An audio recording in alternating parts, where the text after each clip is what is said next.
Until December 6th, we have 2 posts due. They don't have to be done consecutively like some of the other ones. You can do your communication style one, and you can do this ethics one, work on them at the same time. So there's more flexibility for you. But ethics is a huge topic. It's, I think, central to an underlying theme in this course. One is motivation, because unethical behavior tends to be a dismotivator, and ethical behavior is a motivator. Firms that are very ethical tend to have more motivated employees, tend to have fewer problems like theft and toxic personality development and nasty stuff that can happen in unethical organizations. Ethics also has a lot to do with trust. Trust was a big issue, and of course, within an ethical organization, within an ethical environment, lots of persuasive persuasions become more effective because people want to do the right thing. So we'll go on. Let's go through some of these topics and some of these concepts. You'll need to know this material to do the ethics assessment, which is the last part of which is what the second post for this week. Enjoy. Okay, first, a couple of very important points about ethics. What is it? And I want to contrast ethics with morality. Ethics has two major differences with morality. First of all, ethics only deals with behavior. Morality can deal with behavior or thoughts, attitudes, and whatever. You can't have an unethical thought. You can have an unethical behavior. And some people say that you can have an unethical thought, but that only matters because it leads to a behavior. So ethics deals with behavior, morality deals with behaviors and thoughts. Second of all, ethics deals with social norms. It's what's right or wrong. And to some extent, social norms can change. They change across cultures, they change across time within a culture. Morality tends to view a more religious type perspective on what's good or bad, and there are eternal rules. The Ten Commandments are supposedly eternal. It's God's rule, God's law, so that's not going to change ever. So ethics, behavior, morals, behavior and thoughts. Ethics, social norms that can change, morals, eternal truths, determining good or bad. So ethics, right or wrong, morals, good or bad. Second, why care about ethics? Some interesting points here. First of all, in terms of performance, firms that are ethical don't have more profits. They don't perform as well as unethical firms. You can sort of see why. Unethical firms are able to have certain advantages over ethical firms, and let's elaborate that. Firms that work to control costs tend to be unethical, and Walmart has basically been described as an unethical firm for a lot of reasons. It doesn't train its workers very well. It's had struggles offering adequate health care or paying living wages. It works very hard to keep workers' salaries down and doesn't treat people right by most ethical standards, versus a place like Whole Foods or Gore or the more ethical firms that I mentioned earlier in this course. Some financial services firms tend to be unethical, and some of these executives are very highly paid. Citibank. Citibank has hundreds of lawsuits against it, stemming from the mortgage crisis and stemming from foreign exchange rate manipulation. Chase did the same kinds of things, and there's a stream of violations from banks in general, from large financial services firms, is sort of legendary, kind of showing that the firms are unethical. Yet they're very, very powerful and very, very profitable firms. Now, ethical firms tend to be more desirable places to work, so motivation may be a benefit. And I think that the examples I used earlier in terms of W.L. Gore and Google and Whole Foods kind of show that ethical organizations that have these more considerate or more collaborative type or more inclusive type work environments, firms that are desirable places to work, tend to be that way and tend to therefore get the most out of the employees.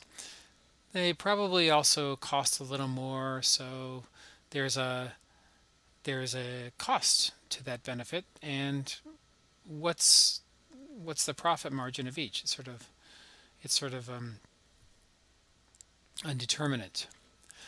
Now, ethical sensitivity is a personal characteristic that enables people to recognize the presence of an ethical issue. Not all managers have ethical sensitivity. Some of them will just go ahead and do something if that's what was done in the past or for some other reason without thinking about the ethical principles that.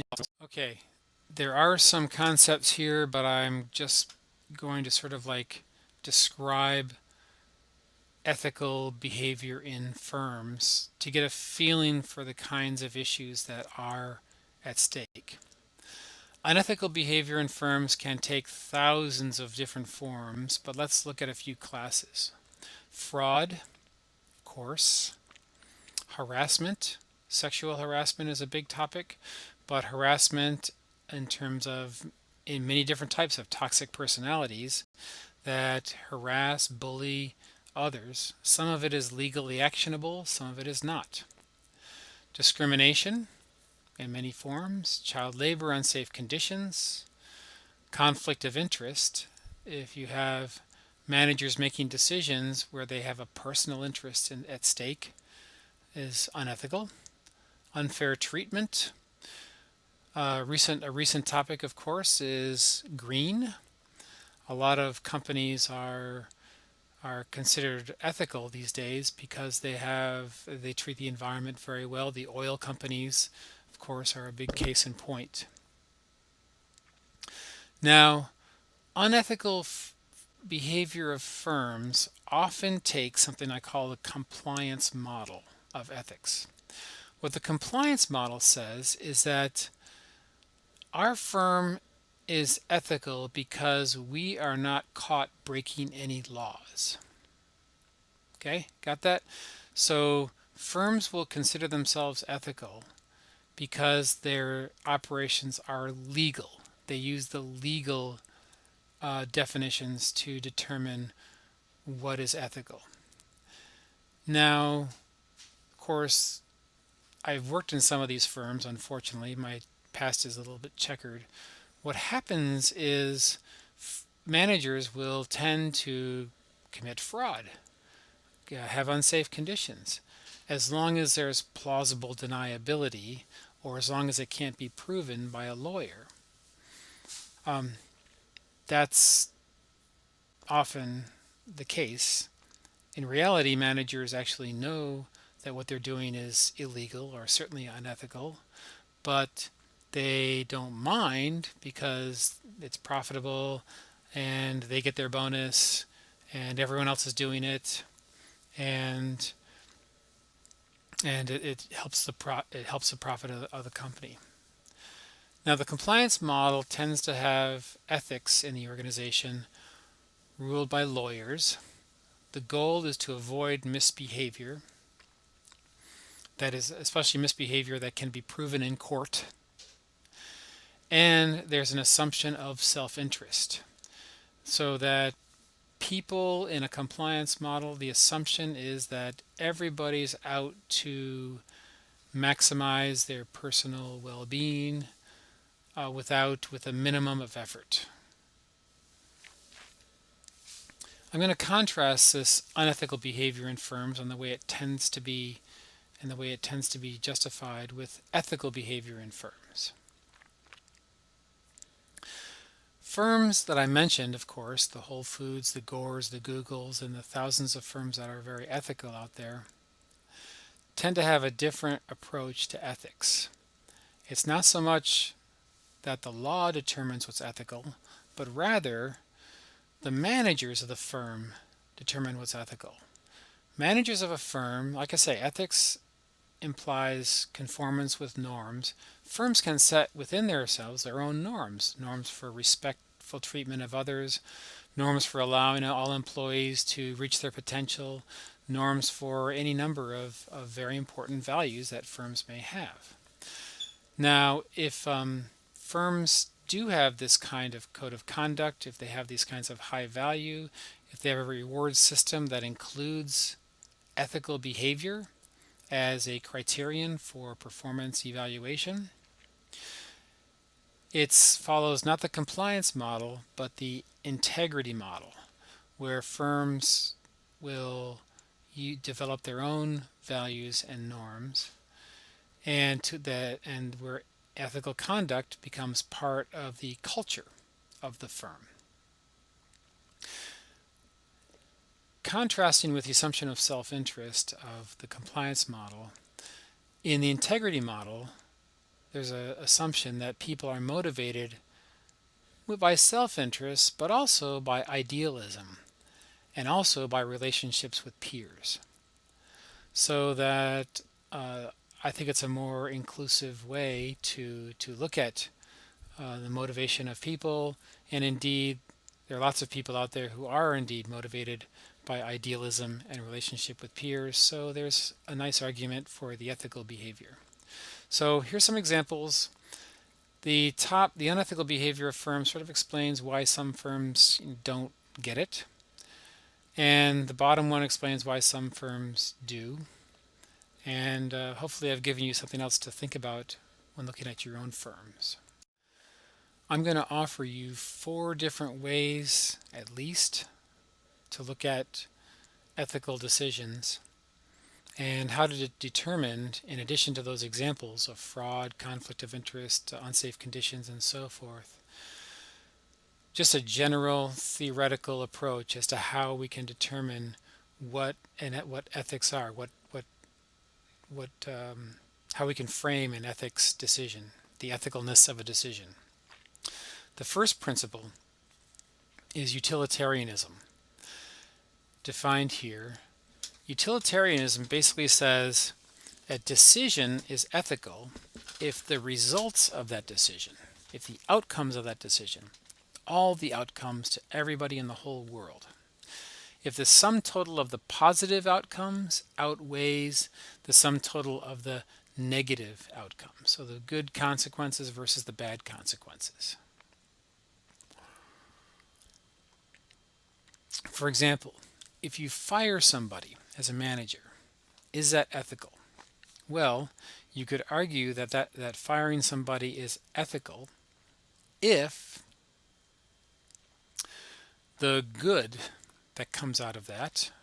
Now, the good could be the person that you fire is a bad role model and was setting a bad example in any number of ways, was not performing, and by firing that person, you motivate the rest. You demonstrate that the values are better for everyone else, so you help motivation. It could also save cost. Saving costs means you keep the firm in business, you keep it profitable, and keep it in business. And all the good that comes out of a firm being in business is in terms of providing a livelihood for the workers and goods for the customers and so forth are good things. You could even look at the person fired, and maybe in the long run that person will be better off after being fired. Look at the bad parts of firing somebody. You could put survivor's guilt on the rest of the organization. You could hurt that person, the person you fire, to a great extent, and that person's family. That's a bad consequence too. So Utilitarianism would basically say, let's look at all those consequences. If the good outweighs the bad, and we don't really know that because it's impossible to measure, but if we can argue that the good outweighs the bad, then we have an ethical decision. Second ethical principle, individual rights. Basically, individual rights says that everybody as a human being, we have inalienable rights. We have rights that need to be protected. If we don't protect the dignity or we don't respect the rights of any individual, then we are not being ethical. Some call this a Kantian principle. Some call it rights. There are rights theories, and that so there's there's a number of ideas along here. Now, let's look at an example of firing somebody. Firing somebody is perfectly ethical in the individual rights theory if, when that person was hired, they agreed to an employment contract, and most of us do. The contract says that you can be fired for cause, and cause is defined in some way. Well, once you sign that contract and you're hired, then you can be fired because you agreed when you were hired that these are the conditions of employment, and somebody made that decision that you were no longer in compliance. So firing is easier to justify as long as the conditions of employment are specified. But there are other rights that are not so easily dealt with. For example, freedom of movement. People have the right to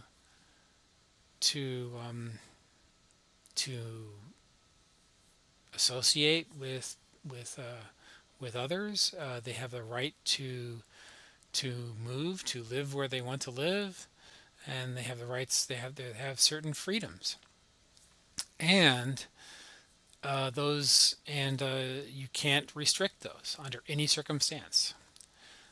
Maybe a nice one here. Let's see. Slavery. Slavery means that someone is forced to work, even for a salary. And slavery is unethical, not to mention illegal, in most parts of the world. Well, why can we say that most of us, if you feel trapped in your job, why is that not slavery? And the answer is all of us in the United States can quit our jobs at any time. That's not true. If you're in the military, you can't, but most of us in the private sector, we can quit our jobs at any time. It's not illegal to just not. It's okay. It's legal. It's ethical to just not show up to work. Why? Because we're not slaves. We can quit our jobs at any time. It would be nice to notify our employer, but it's not unethical to do that. So the rights theories say that as a firm, as a manager, as a leader, we can make decisions that are ethical as long as we don't violate the individual rights. Physical security is another one. We can't make anybody travel to a country where they could be in danger, or go to a part of a city where they could be in danger. Physical security is not something that you can ethically risk with your behaviors. Now, I like the individual rights theories for another reason. I mentioned early on that ethics is a function of norms in a society, so they can change. However, there are some things that are always right, or always wrong at least, in terms of ethics, so that to some extent ethics can change with norms, but to some extent ethical principles are written in stone. And I can refer to the UN Declaration of Human Rights, and there's the website right there.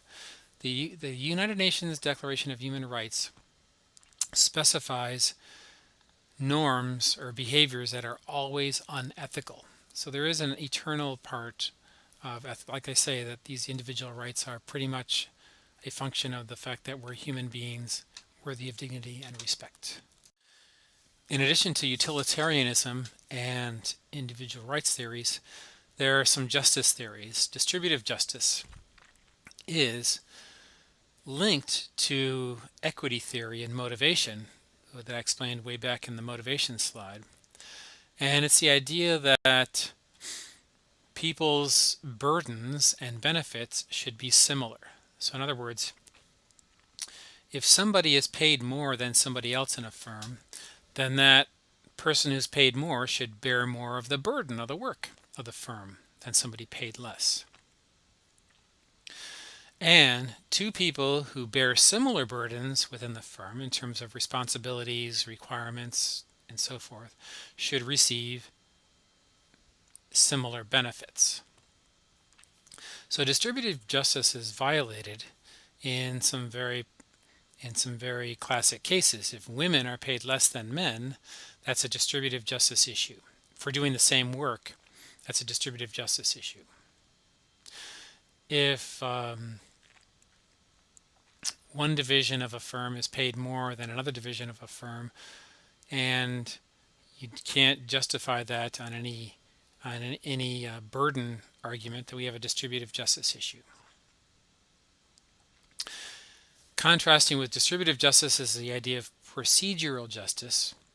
Procedural justice says that the methods for investigating, the methods for adjudicating and determining whether a practice is fair or unfair is similar for different classes of people.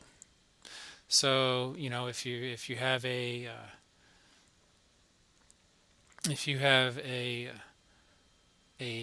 unjust claim, a claim of unfairness raised by a man in an organization, then the way to investigate that and the way to determine that should be very similar as if a woman made the same sort of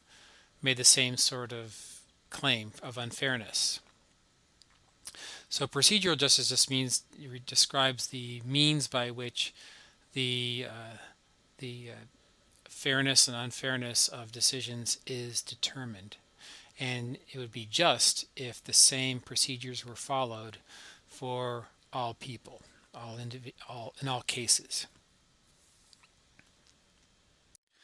And to end up this particular presentation on ethical principles, I'd like to give you a challenge. Consider an ethical dilemma, and in the assignment on part 2 of the discussion board, I require you to look at something that Lincoln faced. But consider any ethical dilemma, and it would be interesting for you to identify such ethical dilemmas. Please keep looking for them. So you find out that the firm you work for has a practice of deceiving its customers. For example, you could whistleblow, or you could quit,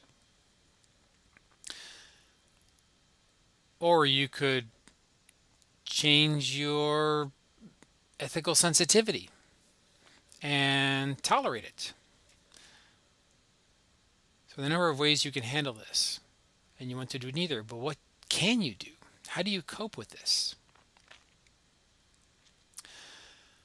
I don't have any answers for you except to say that it's a very difficult thing to do, very stressful living in an organization if you have a conscience, if you have a strong sense of values, if you have compassion for anyone who is hurt by unethical behavior, and it's hard to tolerate that. How do you cope? It's going to shorten your life if you're like most people. I can only ask a question. I hope that at some point you quit. You could also whistleblow. You could use any influence tactic. You can go upward appeal. You can try to persuade people not to do the unethical behavior. You can get yourself promoted to a position of power and then change it. That's very difficult to do. Quitting is certainly an option. Now, suppose you have quit and you're looking for another job. How can you avoid being in a place where you'll face another ethical dilemma? And I think that as we go through our careers, we learn to avoid bad places. I want you to learn how to avoid bad places. Learn how to interview the firms and see what kind of culture it is. Gather information that you would need to to look at the distributive justice, the codes of conduct, the policies and procedures of an organization, and avoid the places that you just can't tolerate. If you can avoid such dilemmas, I think your quality of life will greatly improve. Good luck with that.